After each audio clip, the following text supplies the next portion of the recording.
I'm Teresa Coraggio, and this is Third Paradigm. Today I'm talking about the Constitutional Convention coup.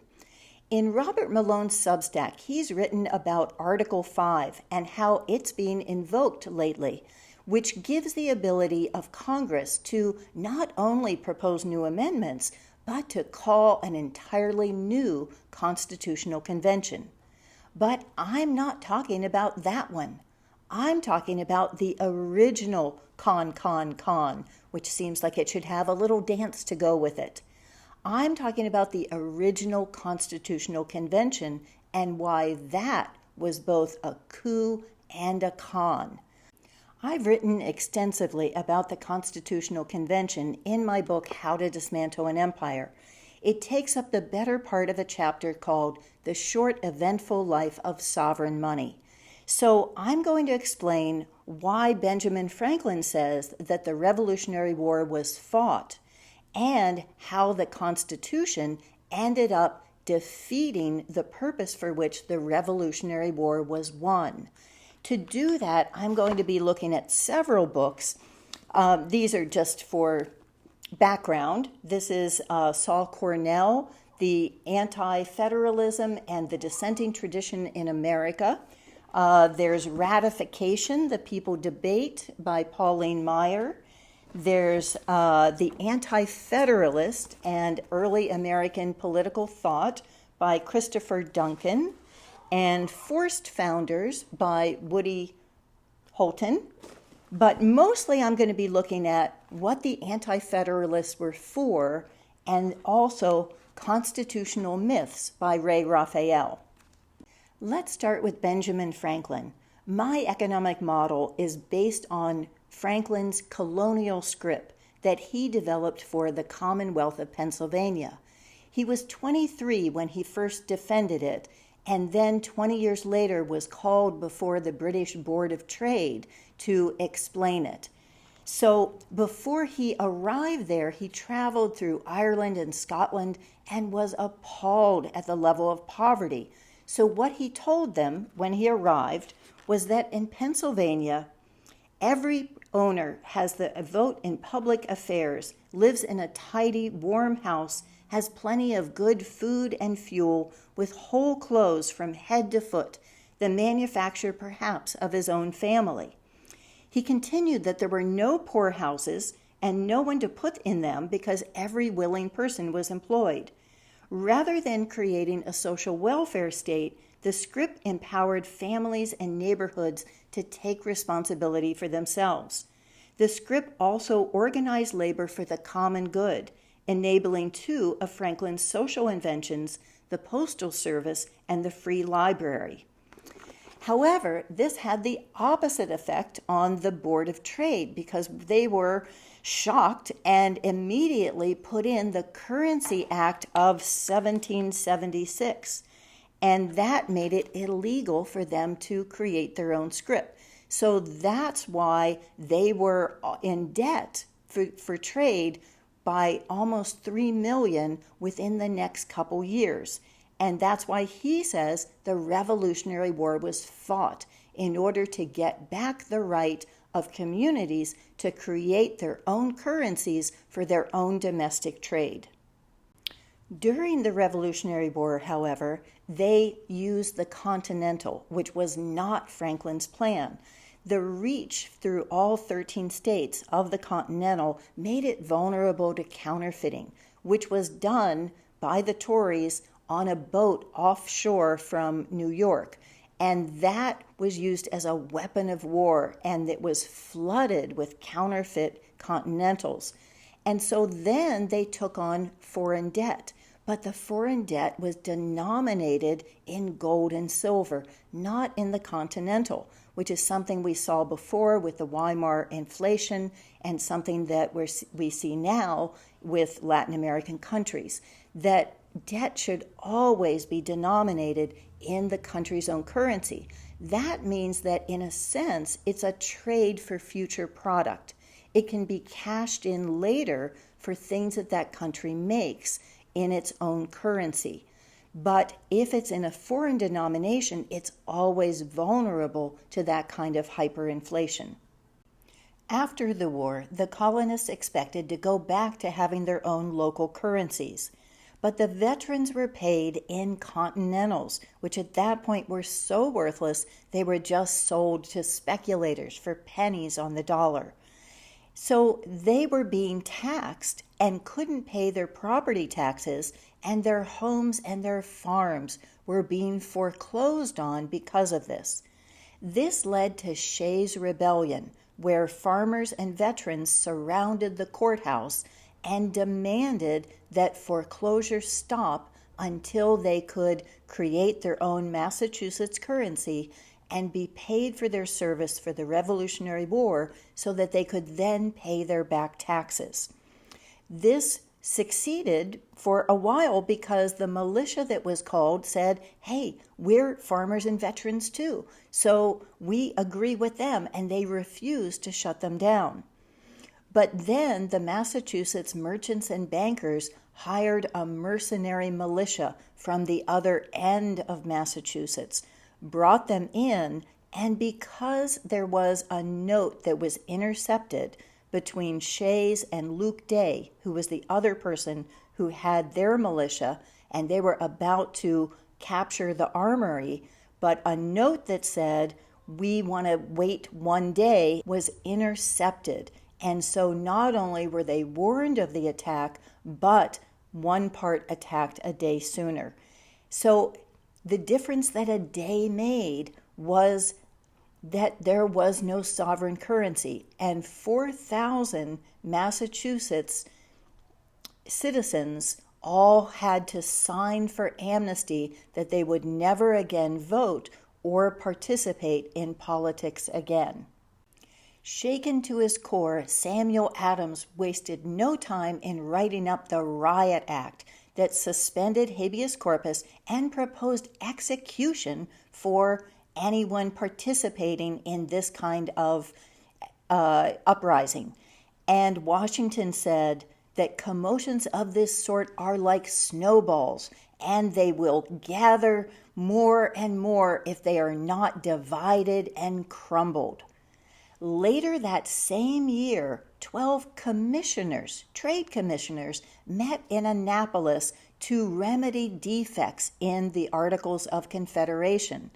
They included Alexander Hamilton and James Madison, and they started writing up a new constitution, which James Madison already had drafted but couldn't even get enough support to propose in Congress at that time. They met and put together this call for a new constitutional convention, which was above and beyond anything that they had been authorized to do. What were the Articles of Confederation? I've read them recently because the full text is in Constitutional Myths. In Herbert Storing's What the Anti-Federalists Were For, he writes, the principal characteristic of that venerable fabric was its federalism. The Articles of Confederation established a league of sovereign and independent states whose representatives met in Congress to deal with a limited range of common concerns in a system that relied heavily on voluntary cooperation. Federalism means that the states are primary, that they are equal, and that they possess the main weight of political power. The Articles of Confederation were about federalism, whereas the Constitution was about creating a consolidated and centralized government. Patrick Henry was perhaps the most eloquent speaker against the Constitution, and he wrote, "What right had they to say we the people? My political curiosity, exclusive of my anxious solicitude for the public welfare, leads me to ask who authorized them to speak the language of we the people instead of we the states. States are the characteristics and the soul of a confederation. If the states be not the agents of this compact, it must be one great consolidated national government of the people of all the states." What Patrick Henry is talking about is how they leapfrogged over the states and took license to say, we speak for all the people, even though the people had their own governments and the ones that they had authorized to speak for them. It's even admitted that those representatives in the convention were not communicating. They wanted to keep the mystique of what was going on and not let anyone from the outside in on it. So the people were no part of it. They were not part of writing it the way that they had been with their own constitutions and with the Articles of Confederation. So the term anti-Federalist is an early example of Orwellian doublespeak, of the type we see everywhere now, where it's a rule of thumb. You name something the opposite of whatever it really is. The so-called anti-Federalists, who never called themselves that, were the true Federalists. They were the ones who were supporting a federal government. The ones we call Federalists should be called centralists, those who were for a consolidated government that leapfrogged over the states and went straight from one top-down government ruling over all of the people. In Constitutional Myths, Ray Raphael states that taxes are what have brought us the Constitution. The primary objective of writing the Constitution was for taxation, and to take that away from the states and find a way to fund a military both for external and internal threats like Shays' Rebellion. They said this is what we need in order to defend our nation and private property. But as we saw, they were willing to take the people who had defended the nation and had created the nation and deprive them of their private property in order to create a system where they paid the bankers back their debts. Now, a lot of this is because Alexander Hamilton was the lawyer for Robert Morris, who was the primary financier of the Revolutionary War. What did the true Federalist, the so-called anti-Federalist, want when it came to taxation? The system that they had was that the national government could tax imports and exports. That was a way that they could raise money. And in that way, it actually always helped the domestic economies, because the more that exports and imports were taxed, the better it was for communities that were trying to have their commerce serve their own people. So that was fine, and then if they needed it, they could requisition from the states, and each of the states would have a quota that they needed to raise, and only if that failed could they then go to direct taxation. They also wanted the continentals to be only redeemed by the government at whatever the speculators had paid for them, not at their face value. And that was refused. That was seen as not fulfilling the contract of debt. This is something David Graeber talks a lot about, is the sacred nature of debt. How we are willing to do all kinds of unethical things in order to honor debt, as if that is the primary thing that we live for, the contract that underlines society.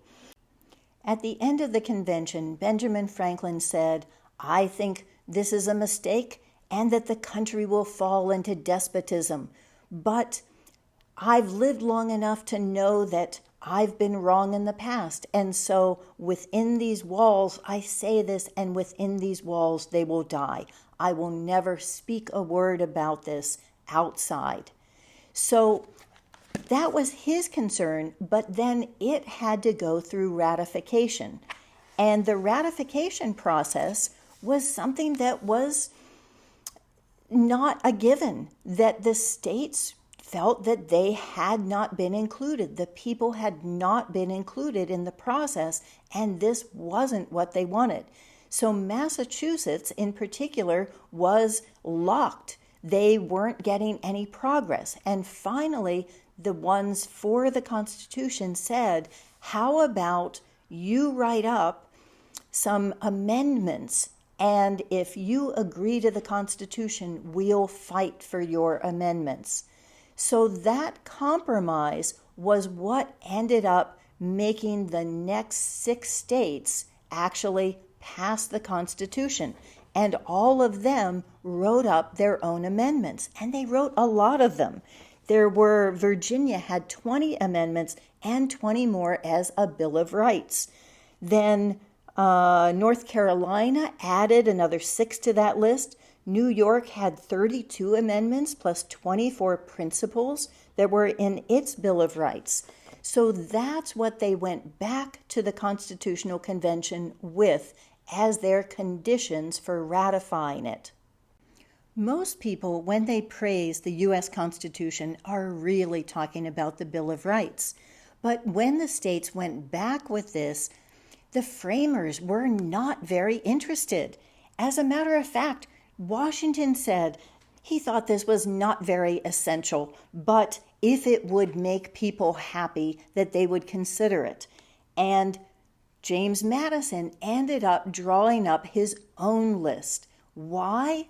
Because that would diffuse the situation. That would make it where he didn't have to consider the ones that had been written up by the people through the states, which had more meat to them.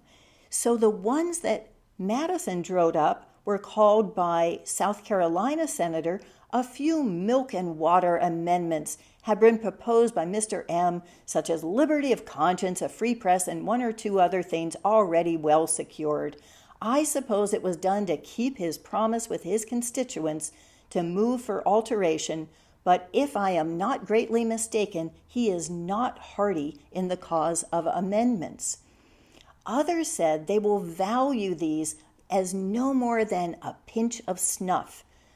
Morris called the amendments nonsense and a waste of precious time, but finally admitted they would do neither good nor harm, being perfectly innocent. What did that mean? That meant they were ineffectual. They had no teeth to them. There were no consequences if these were violated. They were things that sound nice and are pretty, but they weren't what the people were asking for. The people were asking for true representation by deciding everything at the level of the states and only then authorizing them to go to the National Convention. And what they were looking at is having the power of the purse strings so that that couldn't be abused for a standing army during peacetime, which was the thing to which they were most opposed. What Madison called his nauseous project of amendments worked. It killed the opposition everywhere. And Senator Richard Henry Lee of Virginia complained, "The English language has been carefully culled to find words feeble in their nature or doubtful in their meaning, and the amendments that emerged were much mutilated and enfeebled. The great points of free election, the unlimited right of taxation, and standing armies in peace remain as they were." Patrick Henry, who had led the Constitution foes in the Virginia ratifying convention the previous year, regretted the defeat of the amendment limiting direct taxation, which he said was worth more than all Congress's weak amendments put together. William Grayson said they were so mutilated and gutted that in fact they are good for nothing, and I believe, as many others do, that they will do more harm than benefit. What about Article 5 that says that these can be amended and a whole new constitutional convention called? In Article 5, it specifies that this can't be done if it would jeopardize Article 9 in Parts 1 and 4. What's Article 9? It's about the importation of people, also known as slaves. Slavery could not be abolished until 1808, and until then they had more representation and it was taxed so that they were getting funded by that same slavery.